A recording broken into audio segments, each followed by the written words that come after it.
Começa agora o podcast Agro e Prosa com o jornalista Divino Ronaldo. Esse podcast tem por objetivo falar do agronegócio de um jeito descontraído, fácil e descomplicado. Com vocês, Divino Ronaldo e o Agro e Prosa. Direito no agronegócio, com o advogado Dr. Henrique Medeiros. Olá, Divino Ronaldo, um bom dia e bom início de tarde a você e todos os ouvintes que nos acompanham no programa Morada no Campo. Durante esse mês estamos falando sobre os contratos de parceria rural e hoje vamos tratar sobre a divisão dos resultados nesses contratos de parceria. Especificamente sobre a divisão do lucro da parceria, o Estatuto da Terra determina que a cota parte do proprietário não poderá ser superior a 20%, quando esse proprietário, também conhecido como parceiro outorgante, concorrer apenas com a terra nua. De até 25%, quando concorrer com a terra nua preparada.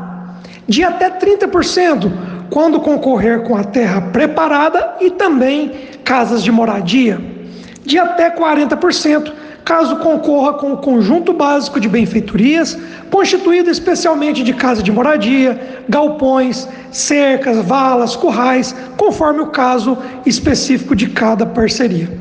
Com até 50%, caso concorra com a terra preparada e o conjunto básico de benfeitorias enumeradas anteriormente, e mais ainda o fornecimento de máquinas e implementos agrícolas para atender os tratos culturais, bem como as sementes e animais de tração, e no caso de parceria pecuária, com animais de cria em proporção superior a 50% do número total de cabeças objeto da parceria. E com até 75% nas zonas de pecuária ultra intensiva, em que forem os animais de cria em proporção superior a 25% do rebanho e onde se adotarem a meação do leite e a comissão mínima de 5% por animal vendido.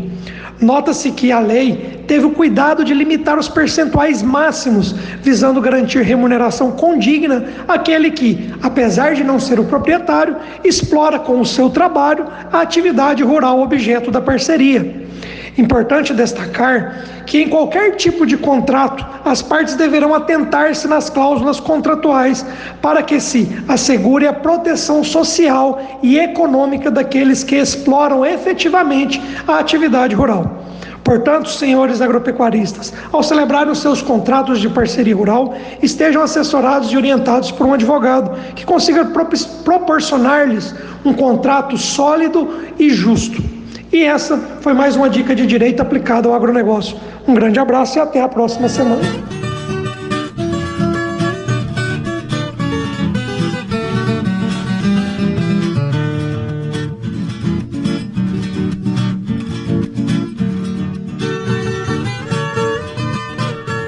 Ao longo dos anos, nós vamos conhecendo cada vez mais pessoas e algumas dessas pessoas acabam se tornando grandes amigos.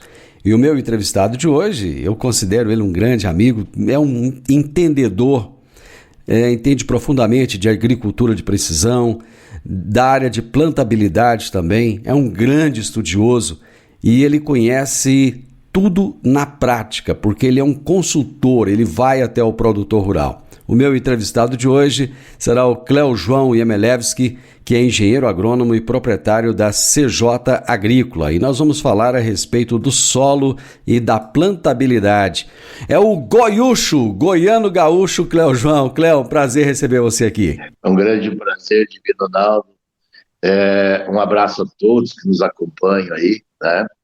Nas redes sociais, pela rádio, enfim.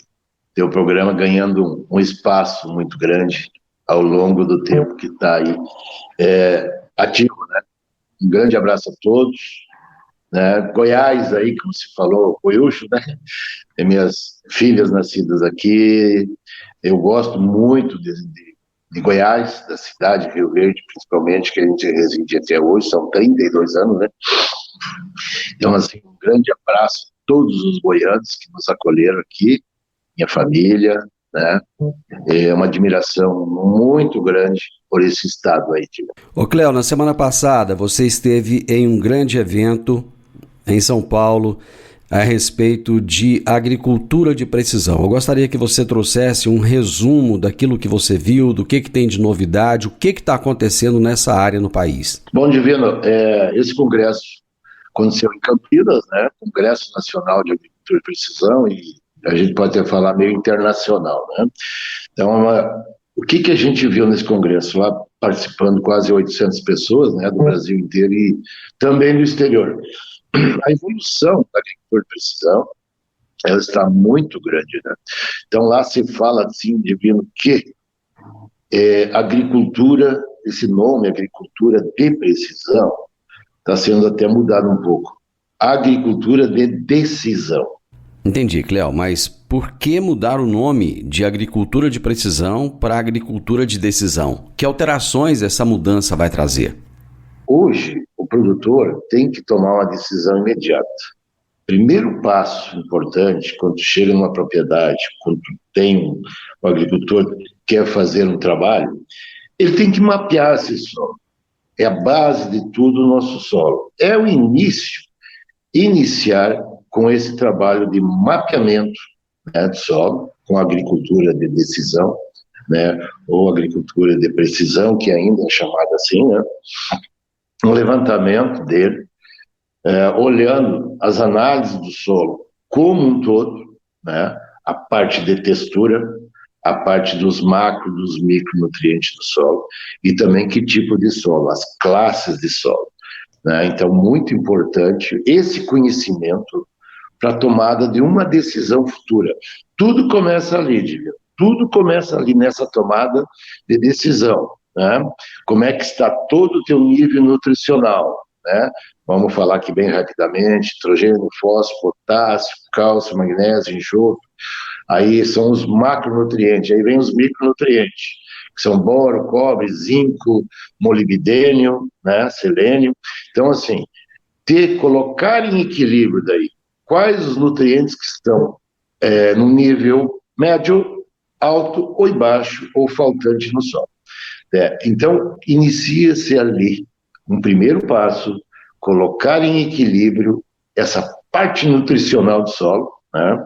Às vezes tu está com um nutriente alto e outro baixo, então assim, a lei do mínimo ainda prevalece, ela já foi inventada assim há 250 anos. Se tem um nutriente em muito baixo do solo, ele vai comprometer a sua produtividade. Um só, desses 12 que eu falei, né? Então vai comprometer, essa é a lei do mínimo, ou a lei de Lebesgue, né? Então, é o nome do cientista que inventou isso aí, né? Os produtores têm procurado aplicar mais a agricultura de precisão? Vamos voltar alguns anos, Divino, uns anos atrás aí, quase não era procurado.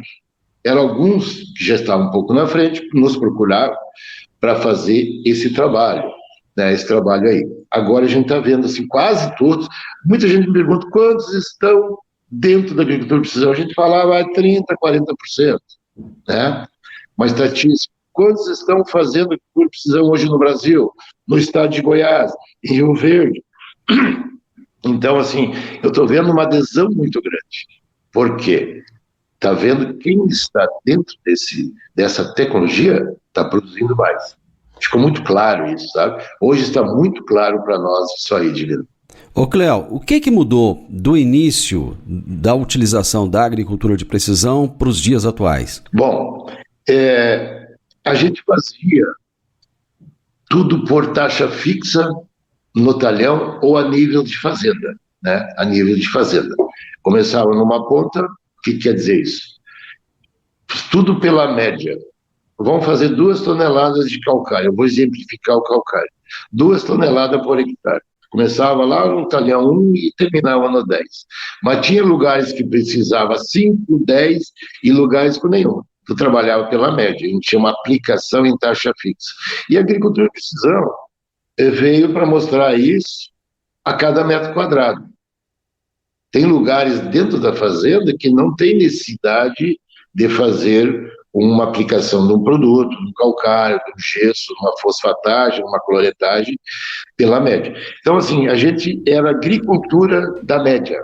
Essa mudança, Cléo, ela foi fundamental no aumento da produtividade por área. Então as tecnologias vão chegando, o produtor quer produzir mais. Nós produzimos, eu lembro muito, quando eu cheguei em Goiás em 1989, nós produzíamos 45 sacos de soja, né, e foi evoluindo uma década depois, passando para 60 e depois 70, hoje a gente fala em colher na média 80, e alguns até buscando mais isso. Então dobrou a produção brasileira em 3 décadas, dobrou. Então assim, o que é isso? Evolução de tecnologia, né?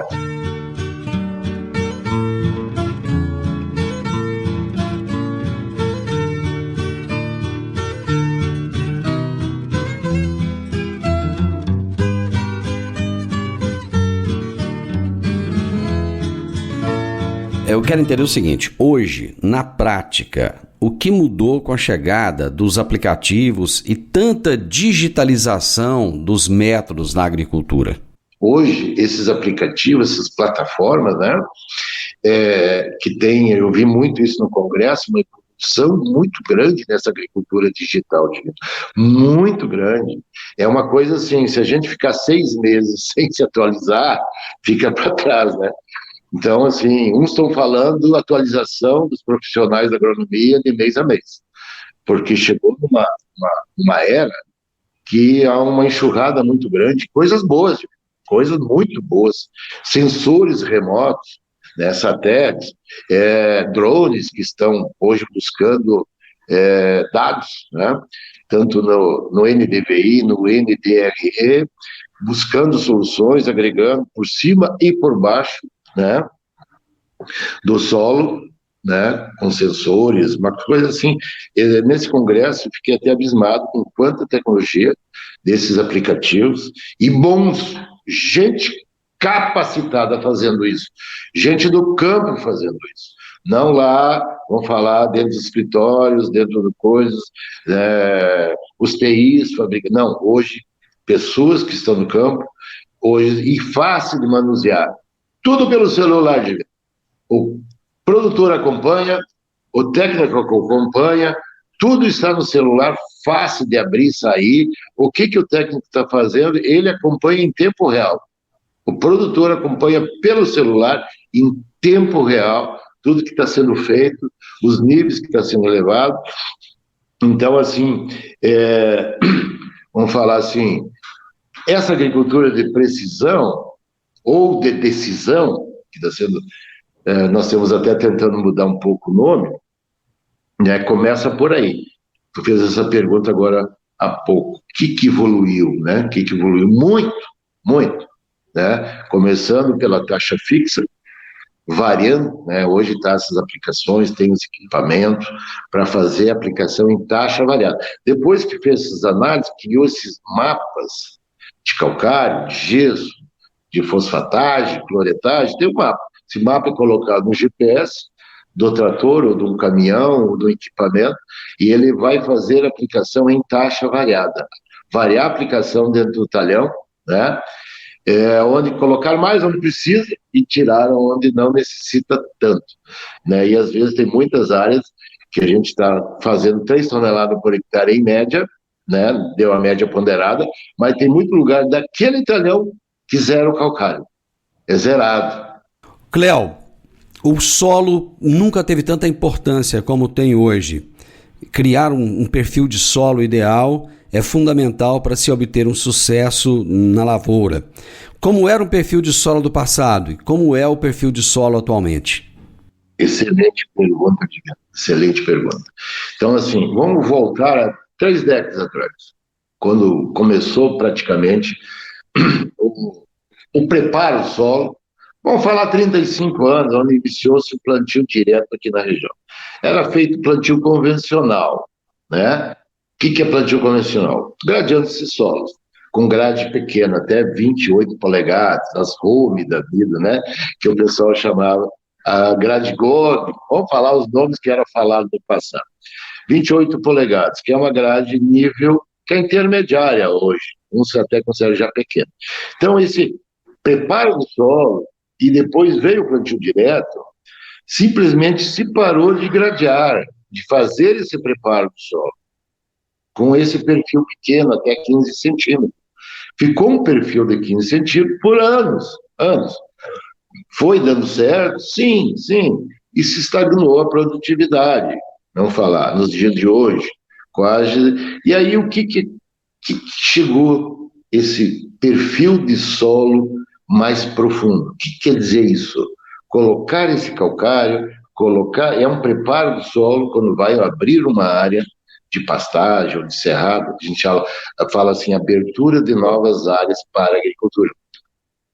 Iniciar já com preparo com grades maiores, né? Hoje nós estamos trabalhando com grades de 36, 38 e 42 polegadas. Fazer um perfil do solo profundo, mais profundo. Uma grade de 42 polegadas vai enterrar até 42 centímetros, né? Até dá para falar assim, uma grade de 36 polegadas, ela vai até 36 centímetros de profundidade na hora de passar essa grade, né? De fazer essa operação. Então, assim, quando chegava uma seca, que a gente sempre está encontrando todos os anos, essa falta de chuva por período de 15, de 20 dias, até um mês. E a gente percebe, aonde foi feito um trabalho de perfil do solo mais profundo, ela aguenta mais, porque esse enraizamento da soja, do milho, enfim, das culturas estão mais aprofundados. Então, perfil do solo, colocar esse calcário, colocar esse gesso, colocar os corretivos, calcário e gesso, numa profundidade, principalmente o calcário, o gesso nem tanto, né? Principalmente o calcário. Fertilizar num perfil mais profundo, né? E começar assim, quando se começou a fazer esse trabalho da abertura de um solo, e a gente começou já a produzir bem mais, principalmente nas áreas de abertura, tivemos vários casos, esse ano que passou, em solo de primeiro ano, colhendo até 80 sacos, até 85 sacos por hectare, uma coisa que a gente não via, nunca tinha visto isso na história de 3 décadas e meia, vou falar assim, essa produtividade em solos de abertura. Então, o que é isso? É um trabalho, né, muito sério de preparo de solo. E a gente via assim, vamos fazer perfil, se fala muito de perfil.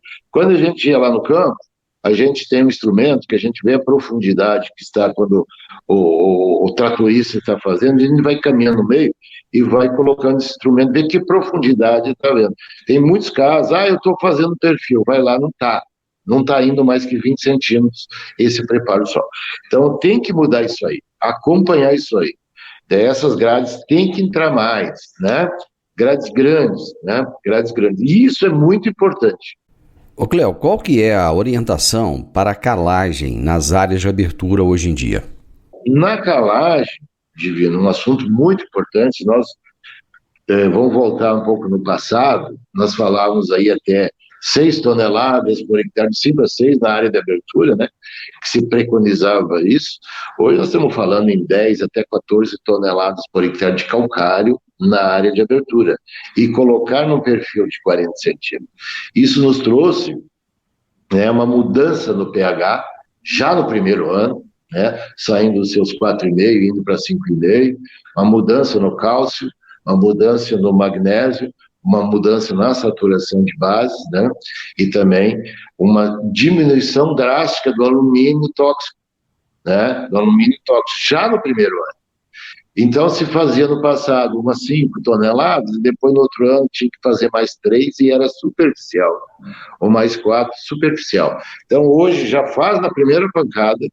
Eu sei que tem um custo mais, claro, é um custo maior, mas já faz o preparo, que depois vai ficar por 50 anos esse solo plantio direto. Então, quando esse perfil é muito importante ser bem feito, por quê? Vai colocar tudo isso lá embaixo. Depois vai ser todas as aplicações nos anos seguintes, é superficial. Então, assim, é legal ter essa caixa de solo, esse perfil e essa caixa bem feita já no início. Isso é muito importante, sabe, Diego? E depois fazer uma gessagem bem feita, né? A sequência de grade também é muito importante. A gente está até indo até o produtor e falando qual a grade primeira, qual a grade segunda, a terceira e a quarta, para fazer esse perfil. Sequência de tamanhos de grades, né? A fosfatagem muito importante também. E os orgânicos, eles são importantes também nessa composição do solo? Hoje nós temos a entrada de produtos orgânicos, né? Compostagem divina, está ganhando um espaço muito grande, viu? Muito grande, esses produtos. E a associação dos químicos com o orgânico, ou falar assim, organo-mineral, que se fala no mercado, para melhorar a estrutura do solo, melhorar a matéria orgânica, está se ganhando um espaço muito grande, né? Está muito evidente isso, o pessoal no campo já fazendo as compostagens lá na propriedade mesmo, né? Às vezes o produtor lá tem cama de frango, tem esterco de confinamento e lá associa até com silagem, que nem eu vi ontem, e fazendo uma composição com alguns produtos, fósforos, potássio, calcário, gesso, associando junto com essa compostagem. Isso está trazendo um bom resultado de campo. Então, essa evolução de produtos orgânicos no solo, né, está ganhando também um espaço muito grande. Agro e Prosa, falando do agronegócio de um jeito descontraído, fácil e descomplicado.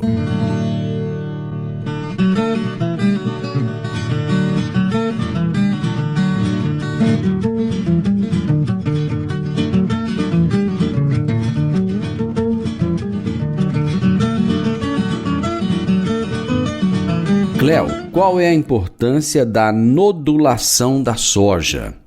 Muito importante, principalmente a planta de soja, ela nodular bem, principalmente em áreas de abertura, né? E como fazer nodular? A gente viu esse ano, em áreas que nodulou pouco, a redução foi drástica da produtividade. Então, hoje nós temos os pulverizadores de suco, ou aplicadores de suco, que são embarcados nas plantadeiras, né? E ali se coloca, e é colocado um jato dirigido na linha, né? Vai dentro do suco, né? Pouco abaixo da semente, onde são colocadas as bactérias que fazem a nodulação da soja, o bradirrizóbio, o azospirilo, produtos cepas para combater alguns fungos de solo, né? Então, assim, nodulação, fazer essa planta de soja nodular, muito importante. E como colocar? Nós temos até tirando da semente, né?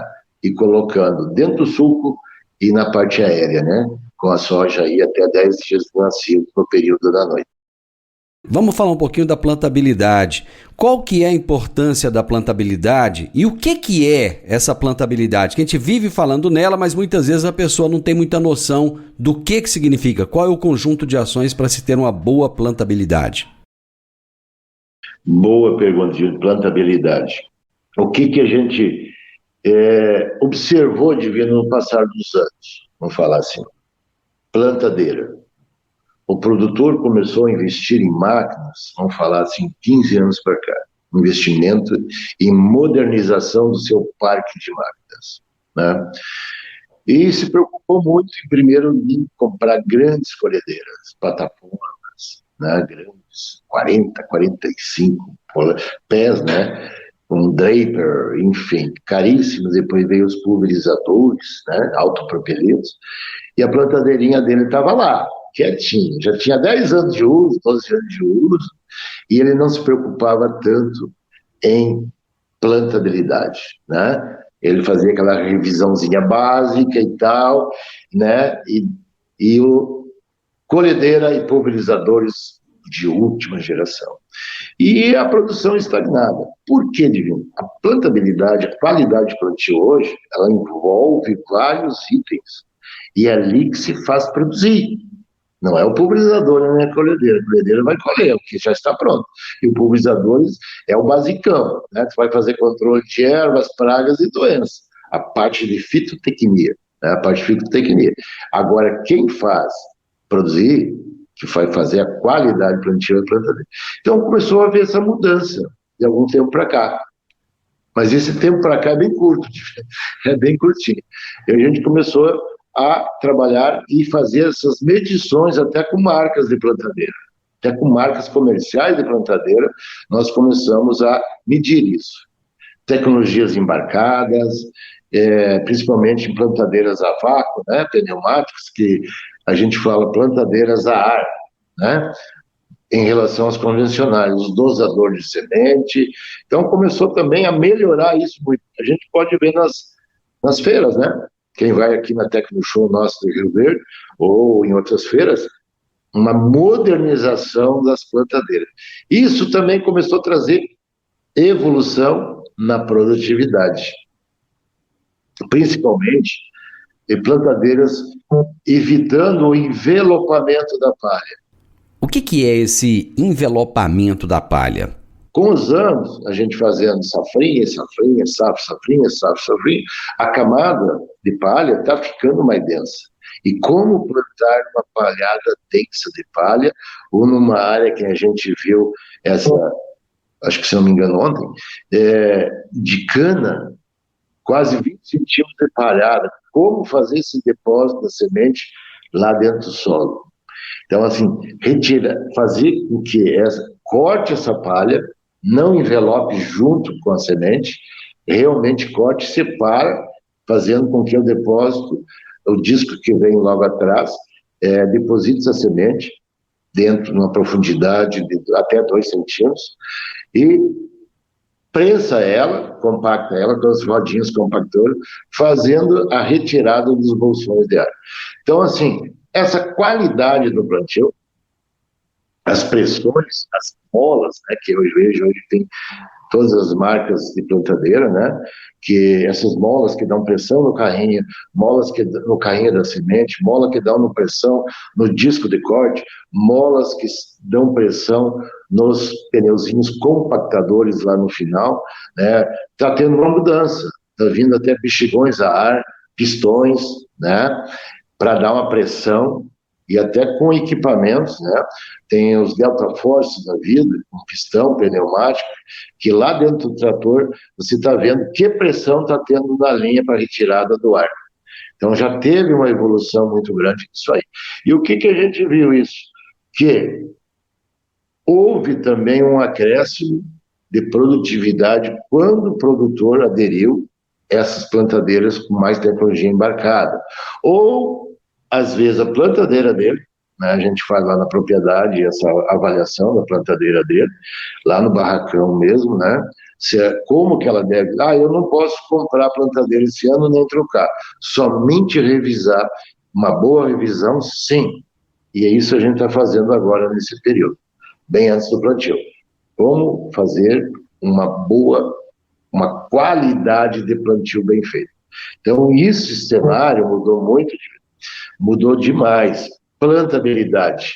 Então, esses 2 botãozinhos, solo, plantadeira, nenhum pode ficar desligado. Tem que estar ligado, né? Os 2 botãozinhos. São 2 coisas importantes. Não adianta fazer um trabalho muito bom solo, como nós falamos, e plantar, quando for fazer a semeadura, não tiver uma qualidade boa. O trabalho todo de produtividade, ela se esconde dentro das suas plantadeiras. Então, muito importante esse trabalho, essa avaliação, esse diagnóstico de fazer uma boa qualidade do plantio, usando uma plantadeira moderna, ou bem regulada, enfim, uma revisão bem feita. Tem uma série de coisas que a gente avalia lá no campo e fala para o produtor, o gerente está fazendo isso, tem que trocar, isso tem que mudar. Então, assim, não tem necessidade de você correndo e comprar uma plantadeira cara e moderna agora, se ele não tem condição. Se tiver condição, sim, claro. Mas fazer uma qualidade muito boa, velocidade, distribuição divina da semente, a cada 8, a cada 10 centímetros, estou dando um número aqui, né? Não deixar espaços, sementes, a gente tem um trabalho feito, né, onde que esses espaços sem semente reduziu drasticamente a produção, muito mais do que sementes duplas, triplas juntas, né? Ou até 4 sementes juntas, que a gente chama de quádrupla, né? Então, essas falhas de plantio, que está no dosador de semente, no mecanismo, é ali dentro, no disco convencional ou no dosador de semente pneumática, a falha está ali dentro. É um equipamentinho pequenininho assim, indivíduo. Então, assim, se tu não tem uma boa distribuição de semente, é ali o problema. Então, o diagnóstico é fácil de ver. Ô, Cléo, eu sabia que o nosso bate-papo ia ser bom. Logicamente que é muito rápido, o tempo passa logo e acaba. mas você trouxe informações muito importantes para o produtor. Eu quero voltar com você na semana que vem para nós falarmos de 2 outros itens, que é patologias e nematóides que têm roubado o lucro do produtor, tem colocado muita gente aí numa situação de grande preocupação, mas esse é assunto para a próxima semana. Muito obrigado pela sua participação aqui hoje, um grande abraço para você. Um abraço a todos que nos acompanham, Gino, e para você também. Deus abençoe a todos nós. Você ouviu o podcast Agro e Prosa. Se gostou, compartilhe, recomende e nos siga nas diferentes plataformas de podcast.